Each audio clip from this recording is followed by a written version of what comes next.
Assalamualaikum warahmatullahi wabarakatuh. Kita bertemu lagi di channel Inspirasi Oktara. Semoga bagi Anda yang menonton video ini, Anda selalu diberikan kesehatan. Semoga kita semua dijauhkan dari segala macam penyakit, terutama di era pandemi saat ini. Dan semoga rezeki kita selalu dilancarkan dan dilimpahkan oleh Allah SWT. Amin ya rabbal alamin. Nah, sebelumnya saya ingin menunjukkan kepada Anda, di tangan saya ada sebuah produk yang luar biasa. Ini diproduksi oleh penerima manfaat program Keluarga Harapan. Produk ini adalah gula kelapa organik, gula kristal yang berasal asli dari gula aren. Nah, produk ini sudah dijual hingga keluar kota. Nah, terkait dengan produk ini, bahasan kita di video saat ini terkait dengan KPM berwirausaha. Nah, di sebelah saya sudah ada Koordinator Kabupaten Banyuwangi untuk wilayah zona 2, yaitu Bapak Mansur Mustafa. Oke, Bapak Mansur, bagaimana kabarnya? Alhamdulillah sehat, Mas Dayat. Gini Pak Mansur, berbicara masalah KPM PKH, tentunya kita tidak hanya berbicara tentang bantuan itu cair. Ya. Lalu misalnya tentang apa ya, istilahnya terkait dengan kapan bantuan cair, lalu berapa cairnya dan di mana cairnya dan lain sebagainya. Sebetulnya banyak sekali sesuatu hal yang bisa diekspos lebih dalam lagi, nggih, Pak Mansur, dari PKH sendiri. Ya, di tema kali ini tentang KPM berwirausaha. Menurut Pak Mansur, apakah KPM PKH itu perlu atau harus untuk berwirausaha, Pak Mansur? Terima kasih Mas Dayat. Jadi memang benar apa yang disampaikan Mas Dayat tadi. Berbicara PKH, kita nggak melulu bahas tentang bansos atau bantuan sosial, kapan cair dan sebagainya. Tugas pendamping sosial di samping dari memastikan KPM mendapatkan bantuan sesuai dengan haknya, KPM juga pendamping PKH juga mempunyai tanggung jawab untuk mendampingi KPM tersebut dalam banyak hal, misalkan FDS, pemberdayaan masyarakat. Di situ ada FDS. Salah satunya adalah dengan mengajak KPM berwirausaha. Dalam FDS itu Family Development Session atau P2K2. Di situ salah satunya ada modul tentang modul ekonomi, memulai usaha, gitu kan Mas Dayat ya. Iya. Nah, itu terkait dengan pertanyaan Mas Dayat tadi, apakah KPM itu harus berwirausaha? Harus berwirausaha. Kalau KPM apakah harus berwirausaha? Ya, tentunya kita kembalikan lagi ke KPM-nya. Saya yakin semua keluarga itu pengen sejahtera, pengen mandiri secara ekonomi, pengen mapan secara finansial. Bagaimana cara mapan, bagaimana cara menempuh untuk agar mapan secara finansial, tentunya dengan bekerja, dengan berusaha. Namun kebanyakan karena KPM PKH itu kebanyakan adalah ibu-ibu yang jadi pengurus, yang kita dampingi adalah ibu-ibu. Jadi di samping bapaknya sudah bekerja, alangkah lebih baiknya ketika ibu-ibu juga ikut membantu bekerja, berusaha untuk membantu keluarga. Salah satunya dengan cara berwirausaha, gitu Mas. Tadi terkait dengan semua KPM, ya tidak hanya KPM sebetulnya Pak Mansur, kita semua pasti ingin kita bisa mandiri secara ekonomi dan tentunya sejahtera secara finansial. Apalagi ya kira-kira Pak Mansur terkait dengan KPM yang di dalam PKH, peluang-peluang apa saja atau kira-kira KPM ini bisa memiliki usaha apa saja yang bisa dikembangkan oleh KPM yang ingin berwirausaha? Sebenarnya untuk KPM itu kita nggak perlu muluk-muluk. Mulai dari hal yang sederhana saja sudah luar biasa. Misalkan ini contoh kasus dulu tahun 2012, waktu itu kita masih jadi pendamping lapangan. Arahan dari koordinator wilayah atau Pak Korwil agar mengajak KPM untuk berwirausaha.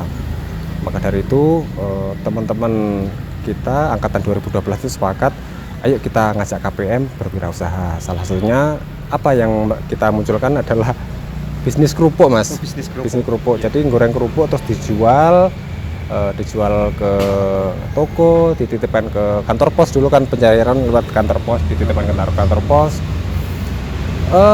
Luar biasa, dari sekian ribu KPM itu ternyata ada beberapa KPM yang luar biasa, yang ulet. Ya mungkin karena memang terpaksa, karena kondisinya waktu itu ibu siapa lupa saya namanya, orang Gendoh, desa Gendoh.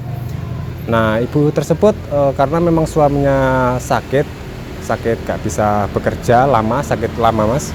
Akhirnya dia malah nekat, akhirnya dia meneruskan apa yang disampaikan oleh pendamping. Jadi dia walaupun awalnya terpaksa goreng kerupuk dijual terpaksa, karena akhirnya lama-lama menikmati.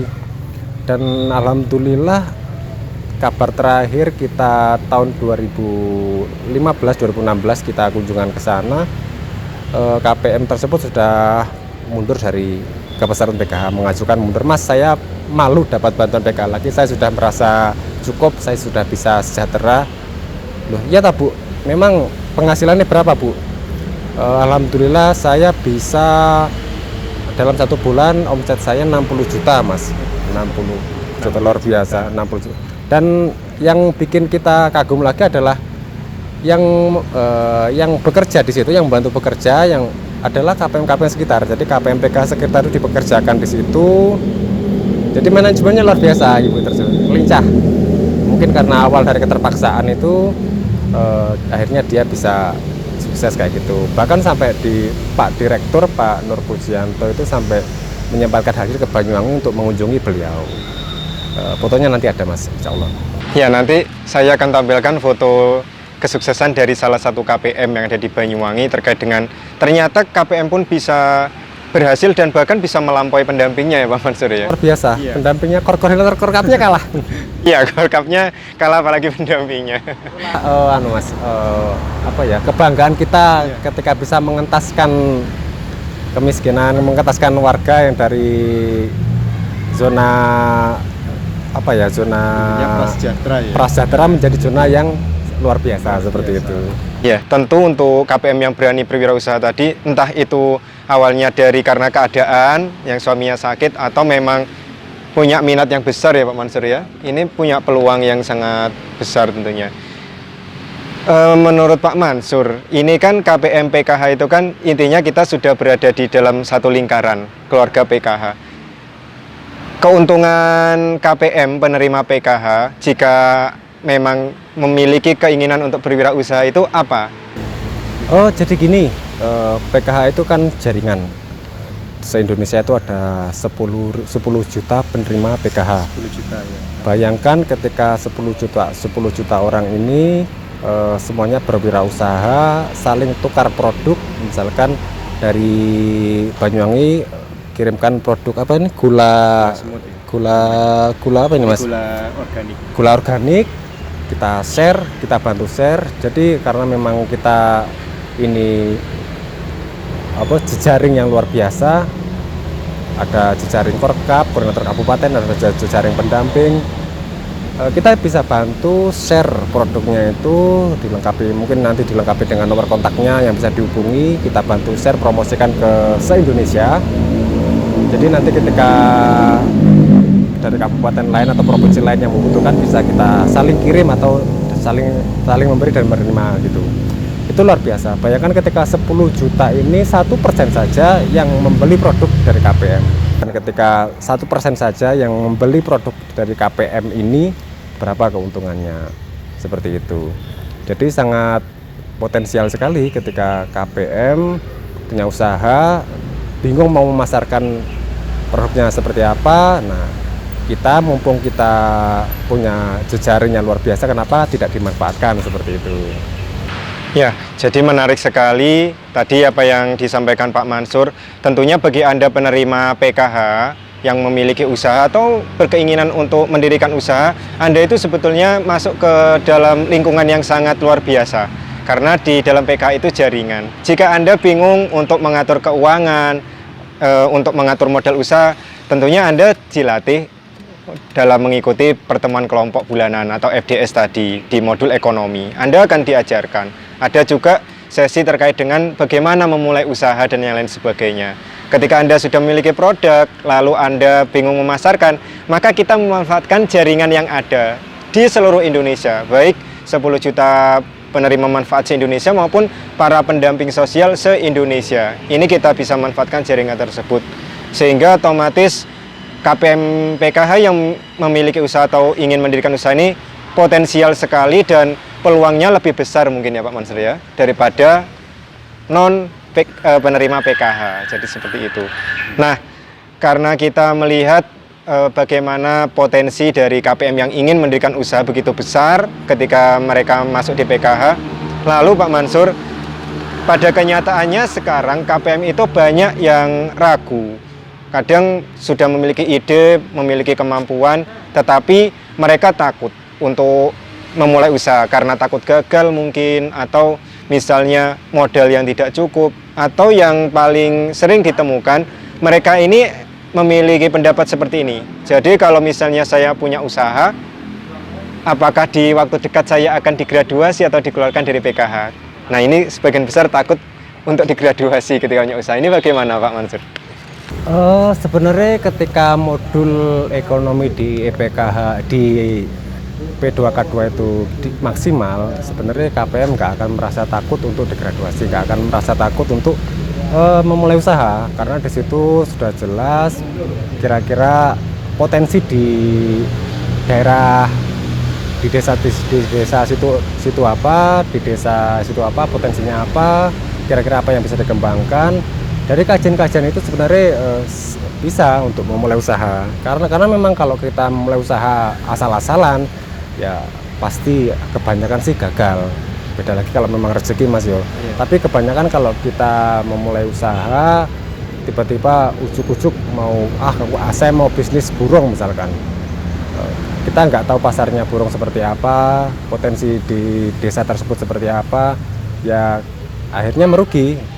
Tapi ketika kita memulai usaha, kita tahu potensi kita tahu potensi sumber daya yang ada di desa itu, saya kira nggak mungkin akan gagal. Tentunya juga berkat pendampingan intens dari pendamping PKH, saya yakin, saya optimis akan berhasil seperti itu. Ya, gitu Mas. Jadi dari pesan yang disampaikan Pak Mansur, tidak perlu takut untuk gagal karena memang potensi di PKH besar dan kita perlu memaksimalkan potensi yang ada, terutama potensi jaringan, pelatihan-pelatihan di dalam FDS dan yang lain sebagainya. Nah, berarti sebetulnya jika misalnya KPM ini berani memulai usahanya gitu Pak Mansur, berarti kita juga akan membantu sebisa mungkin, semaksimal mungkin Pak Mansur, seperti itu ya Pak Mansur ya. Sehingga tidak perlu lagi untuk takut digraduasi, karena apa yang dikisahkan dari Pak Mansur tadi, ada KPM yang sudah tergraduasi tapi keuntungan omsetnya menggoreng kerupuk tadi ya, sampai bisa mempekerjakan ibu-ibu di sekitarnya penerima PKH dengan omset 60 juta. Menurut saya pasti Anda tidak perlu lagi menunggu berita PKH kapan cair, jadwal pencairan yang harus menunggu sabar 3 bulan sekali. Dengan 60 juta itu besar sekali. Jadi ketika Anda bisa mandiri membuka usaha, pasti Anda tidak akan kepikiran lagi untuk PKH kapan cair, tanggal berapa cair, seperti itu. Jadi intinya tidak perlu takut ya Pak Mansur. Jangan takut memulai usaha gitu. Ya. Nah, begini Pak Mansur, lalu pertanyaan yang terakhir. Nah, karena kita tidak ada yang tahu kira-kira kapan sih untuk PKH di masing-masing KPM ini dicabut. Kadang KPM ini berada di zona nyaman ya Pak Mansur ya. Ketika sudah lolos dari validasi, menerima bantuan, misalnya anaknya masih balita, mungkin ada KPM yang berasumsi bahwa bantuan PKH ini akan terus dilakukan sampai anak balitanya ini lulus SMA. Kadang ada yang berasumsi seperti itu. Menurut Pak Mansur, kira-kira PKH itu diberikan berapa lama dan kira-kira PKH ini sampai kapan Pak Mansur untuk KPM? Kalau PKH akan berlangsung berapa lama bagi KPM? Ya sampai, kalau terus terang sampai detik ini kita masih belum ada kabar jelas program ini sampai kapan. Cuman kalau secara program nasional itu sampai 2024. Pasca 2024, apakah PKH ini masih layak dilanjutkan apa tidak. Nah, ini yang menjadi mudah-mudahan tetap lanjut, karena ya kita bekerjanya di sini. Ketika PKH bubar ya kita otomatis ya cari kerja yang lainnya seperti itu. Ya harapan kita tetap PKH tetap sampai kapanpun, karena ini program bagus, program yang sangat membantu bagi warga tidak mampu, bagi KPM prasejahtera seperti itu. Terus yang kedua, KPM yang berada di zona nyaman. Terus terang saya yakin teman-teman juga nggak akan diam saja ketika melihat KPM yang secara indikator kemiskinan ada 14 kriteria itu Mas ya. Kok dirasa orang ini sudah layak untuk digraduasi? Ya siap-siap saja ketika bantuan panjenengan tidak cair, karena memang secara indikator ada 14 kriteria itu panjenengan misalkan sudah layak untuk digraduasi karena sudah sejahtera. Misalkan rumahnya sudah bagus, milih sendiri, luas rumahnya juga memenuhi syarat untuk dianggap sejahtera, terus penghasilannya juga dia bisa, penghasilannya juga di atas per kapitanya sudah memenuhi syarat, terus dan lain-lain sampai 14 kriteria itu, saya kira itu ya juga siap-siap saja gitu. Nah, jangan menunggu untuk sampai detik itu. Jadi mulailah usaha dari sekarang seperti itu. Ya, jadi agar tidak kaget gitu loh ketika tiba-tiba bantuannya tidak cair, karena sudah ketergantungan kayak narkoba lama-lama kalau ketergantungan seperti itu. Ya, jadi tidak perlulah menunggu kapan misalnya PKH berakhir atau kapan. Yang jelas selama Anda masih menjadi KPM PKH, entah sampai kapanpun, ini sesegera mungkin harus memberanikan diri. Bagaimana caranya bisa, itu tadi sesuai tema kita, bisa membuka usaha lah. Jadi seperti yang dikatakan Pak Mansur tadi, sewaktu-waktu jika misalnya Anda dinyatakan sudah tidak layak, maka Anda sudah siap, dan tentunya minimal Anda sudah memiliki usaha yang tadi pemasarannya sudah dilakukan bersama-sama sesuai dengan jaringan yang kita punya. Jadi kapanpun Anda digraduasi, Anda sudah siap. Jangan sampai ada di zona nyaman seperti itu. Betul. Ya, jadi memang harapan kita yang merasa sudah mampu ya monggo segera mengundurkan diri dari PKH agar kesempatan ini bisa digantikan oleh KPM PKH, calon KPM ataupun warga yang tidak mampu yang belum tercover oleh PKH gantian seperti itu Mas, agar bisa gantian. Terus PKH atau pendampingan ini bisa dianggap berhasil ketika KPM itu banyak yang graduasi, dan pendampingan ini kita ini Mas ya, koordinator PKH terus pendamping PKH ini merasa gagal ketika KPM ketergantungan dengan bansos seperti itu. Nah ya, jadi menurut saya apa yang disampaikan Pak Mansur terakhir ini sebagai penutup yang benar-benar meyakinkan bahwa Anda itu harus, kalau bisa harus memiliki usaha ya. Jadi kita sebagai SDM PKH dinilai berhasil jika banyak KPM yang graduasi. Nah, terutama bagi KPM yang bisa mampu graduasi secara mandiri, memiliki usaha dan yang lain sebagainya, maka program ini bisa dianggap berhasil. Ya, insya Allah kalau program ini berhasil karena ini program bagus, program prioritas nasional, maka bisa dilanjutkan seperti itu. Tapi jika Anda berada di zona nyaman, menunggu bantuan cair terus, maka program ini bisa dikatakan gagal. Jadi seperti itu, Pak Mansur ya. Baik, mungkin itu saja informasi yang bisa kami sampaikan di kesempatan video kali ini. Saya ucapkan terima kasih kepada Bapak Mansur Mustafa yang telah bersedia meluangkan waktunya di tengah kesibukan beliau yang mobilitasnya tinggi ya untuk mengecek SDM PKH di berbagai kecamatan yang beliau dampingi. Saya terima kasih atas waktunya Pak Mansur. Sama-sama. Dan jangan lupa para subscriber di sini dukung juga channel yang dimiliki oleh Bapak Mansur Mustafa.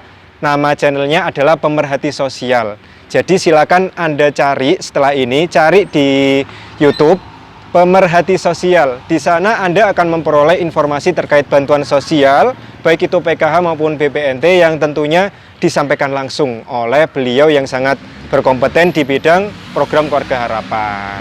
Nah, demikian yang bisa saya sampaikan. Semoga informasi ini bermanfaat. Apabila ada kata-kata kami yang kurang berkenan, kami mohon maaf.